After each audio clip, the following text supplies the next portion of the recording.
million, 400 billion, worth more than most of the countries in the world. Crazy when you think about it.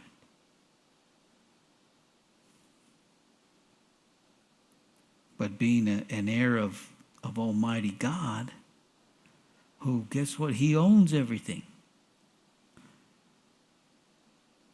Everything. We're living on His planet. We're breathing His air. We're drinking His water. We're eating His food. And we're an heir of Him.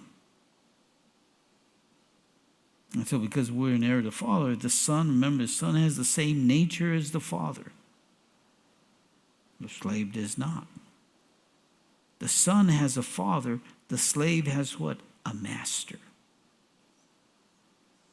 And the master tells the slave what to do.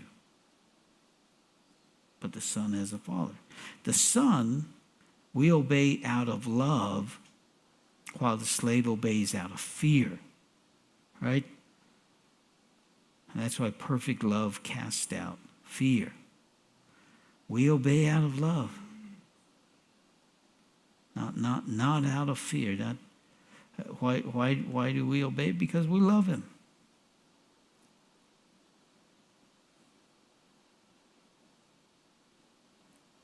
Because we love Him. The slave would obey because if he didn't, he knew he'd get beat.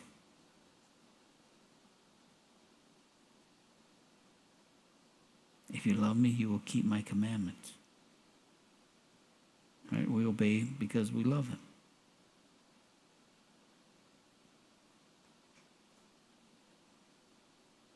So now you become a Christian, and it's, it's not a you have to, but you get to. And I've given you, I've told you of the difference it made in my life. Before I was a believer, I would go to church and to fulfill my obligation.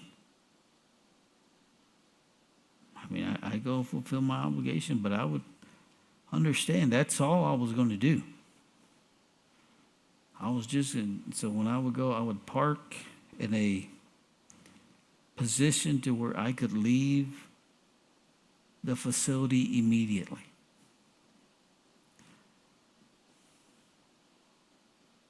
I didn't want to be boggled down by traffic or other cars or anything, so I would park on the side street on the road, and that way, once I did my obligation,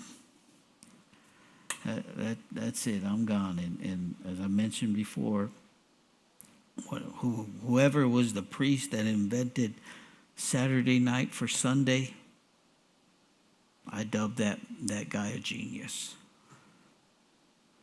Because now I could go to church Saturday night, fulfill my Sunday obligation, and I had all Saturday to do whatever which was no good, but I'd already filled my obligation. I don't have to worry about what time I come home or if I'm going to come home Saturday night.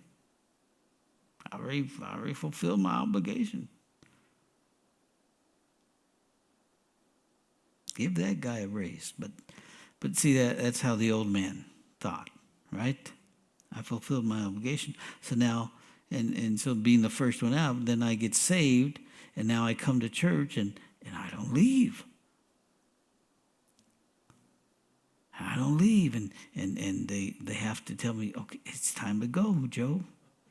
And there I am with my buddies, until when I was at Calvary Albuquerque, they said, eventually after time, okay, Joe, we're going to give you keys to the church. You lock up the church then.